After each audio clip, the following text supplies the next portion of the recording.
Yesterday, my 52 female, boyfriend 53, of 30 years proposed to me after dinner. He just walked towards me holding a box and said to open it. It was a ring, and I'd pictured this moment a million different times, but never thought I'd be so apathetic. My boyfriend then said that he was retired now and wanted to kick back and enjoy life with me, and he would love to do it all with me as his wife. A nice speech and all, but from the 5-year mark of our relationship onwards, I'd been making clear my deep desire to marry and was consistently dismissed, given empty promises, and gaslit.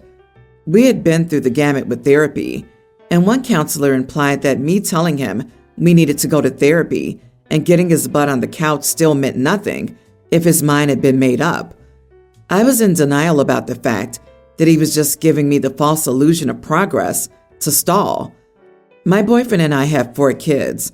The oldest 3 are adults, while the youngest is a teen female.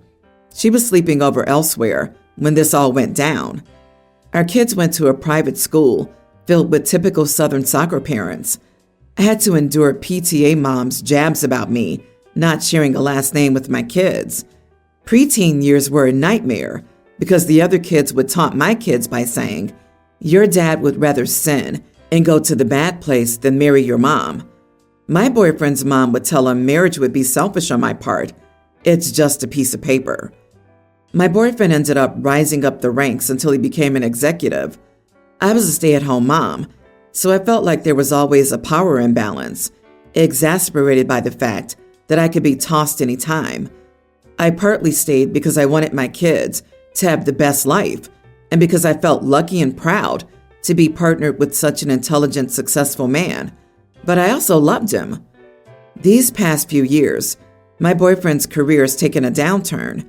He will never be poor, but the company he was part of took a nosedive during 2020, and he made enemies out of associates and board members. He decided to step back from his role and take the generous severance agreed upon. Now he's living off of his investments and wants to relax. I didn't like how his career ended and how he treated people, and I'd been deciding whether I wanted to leave and find somebody else after our youngest turned 18. So the proposal was a shock because I hoped that he'd noticed I had avoided conversations about the future as of late.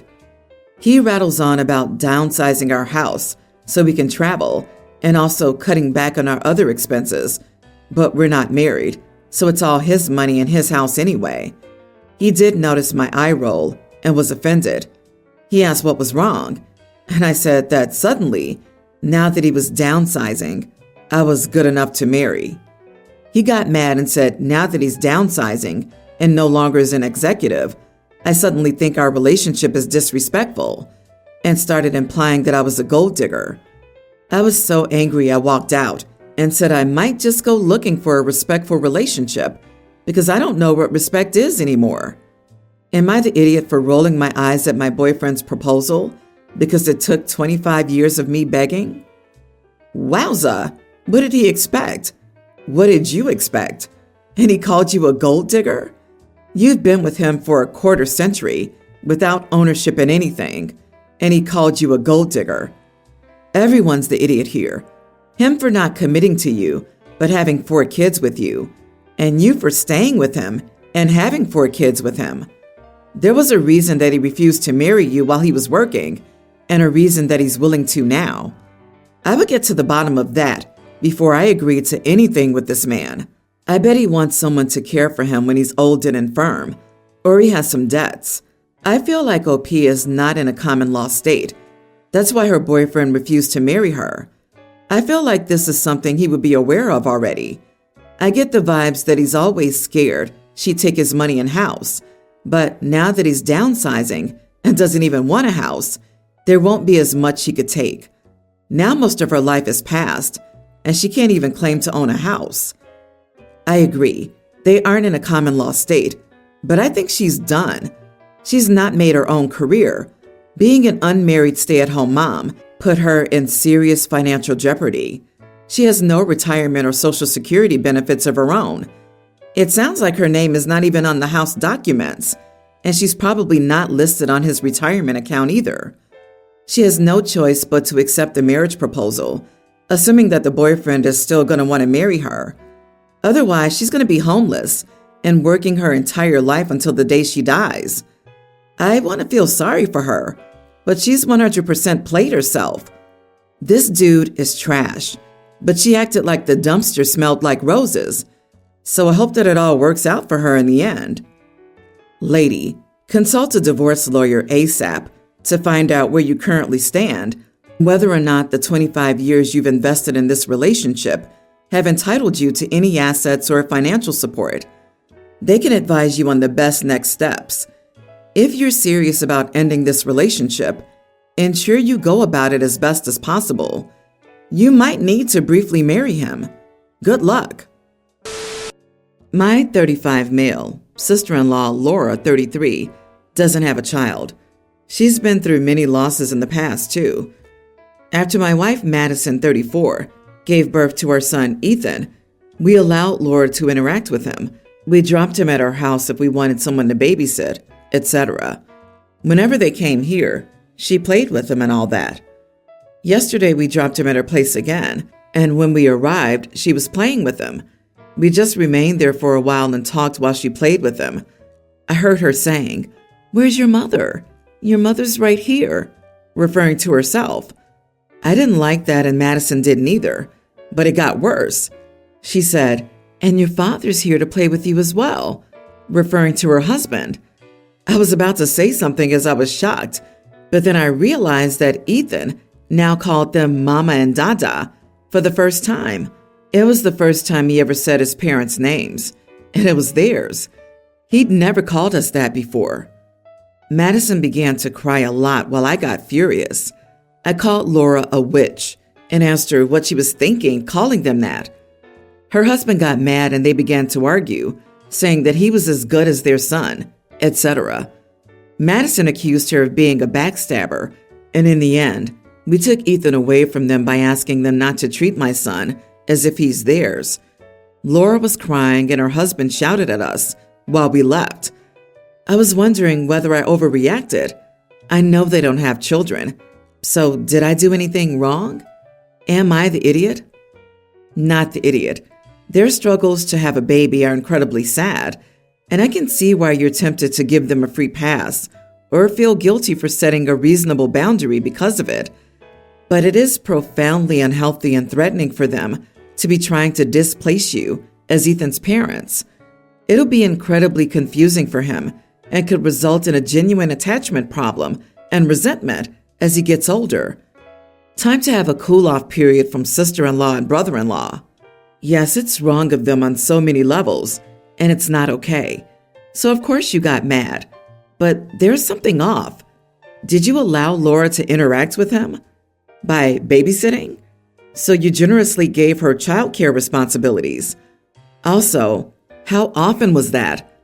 It sounds often enough for the baby to actually call them Mama and Dada, so probably quite a lot. They're still wrong and sound unhinged, but reevaluate how involved you are and how much you allow others to care for him. I think everyone's the idiot here. So my friendship group is currently in shambles over this situation. The two main people are my 24 female friends, Alex, 25 male, and Leah, 24 female. They hooked up, and now Leah's pregnant, but Alex isn't happy about it.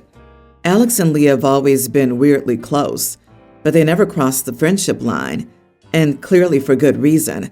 The whole thing has been messy since Leah told him she was pregnant. He asked her to get rid of it, and she said no. So he asked her not to tell his family about the baby yet, but she went ahead and told them. Most of our friendship group thinks she baby-trapped him for money since her family doesn't have much, and Alex's are more comfortable. I originally was defending her, but then while she was ranting to me about what an idiot Alex was, she said the only thing Alex would be good for was money and that her baby wouldn't need him as a father. She kept talking about Alex, money, and him being an ATM for a good 30 minutes. The conversation left a bad taste in my mouth, so I discussed it with Charlotte, my best friend, and Alex's ex, and we both agreed that it seemed like Leah only cared about the money. I was starting to agree with the friends who thought she'd baby-trapped him for money. Unfortunately, Charlotte mentioned it to a few other friends who told others, and it's gotten back to Leah. She hasn't said a single thing to me, and the only reason I know she now hates me is because Alex, of all people, confronted me about it and she blocked me. He told me to leave Leah alone and tried to guilt trip me because she was pregnant and needed her friends right now. But he was the one causing her the most stress. He said if I or anyone else said anything about her, we'd have to deal with him. So most people are now denying ever saying that she baby-trapped him. So I feel like I'm being thrown under the bus here. Charlotte said he's only playing hero because his family's all in his case now. Leah keeps running to them, so he has no choice but to act like he cares. Am I the idiot? You are the idiot. Stop calling Leah your friend because you're not a friend to her. Both Alex and Leah had consensual intimacy and are aware of the need for birth control. That's between the two of them. Alex is financially responsible for the baby, and he knows that. That doesn't mean Leah baby-trapped him, only that she expects child support for his child. You said nothing to Leah, but sneaked around gossiping and spreading rumors without actual knowledge. Now you're reaping the consequences of running your mouth and thinking you're the victim. Your friend group is finding out that you are no friend, but a malicious gossip. Yeah, nothing in the post even indicates that she's baby-trapping him. LOL. If I got pregnant after a hookup and the dad didn't want the baby, I'd at least be thankful he has the means to support the baby financially. Most people would be glad about that. LOL. Especially if financial support is the only type of support they'll get and the dad isn't willing to parent. None of this is an indication of baby trapping. LOL. OP, you accused your pregnant friend of doing something terrible with no actual evidence of her doing that thing, and then spread that lie about her around. The situation was none of your business to spread gossip about to begin with. Of course you are the idiot. And remember, Alex knows what happens when he does it without protection. Don't go acting like he's some victim here. None of you are. Grow up and stop gossiping when it's none of your business. I, 24 male, got my own place last year. More recently, my stepsister, 24, moved in with me. It's been great having her here. We get along great. She pulls her own weight, and living alone can be pretty depressing sometimes. So that helps. I don't have any rules here for her, since I want to treat her like it's her house too. None of that my house, my rules crap a lot of people play. I hate it. Last weekend, she had a guy over. Our other sister, Teen, video called us. We video call every night or two and heard someone over and must have told our parents after the call because my mom mentioned us having guys over and how that's dangerous the last time I saw her. Now my mom, dad, and brother, 22, are calling and texting, nagging me not to allow my stepsister to have guys over.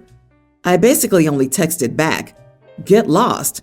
She's an adult and can have who she wants over to her own house." Am I the idiot? Not the idiot. 24? I'm 24. If my parents tried to tell me what to do in my house, I'd simply laugh. They can cry about it in their own house. It's controlling and overbearing and weird. Seems like there's a reason she lives with you. Given that context, I'm not even mad at the language you used.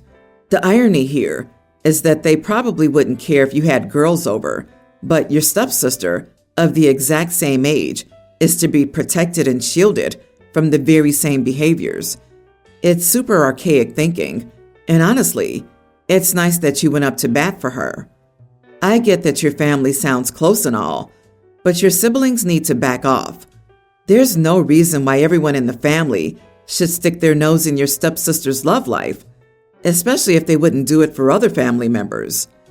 I assume your parents can't handle this idea of stepsister dating or think it's a bad influence on your younger sister. Your little sis is a teen. She can't have boys over because her mommy and daddy won't let her. The only thing that I'll add is not to blame your younger sister.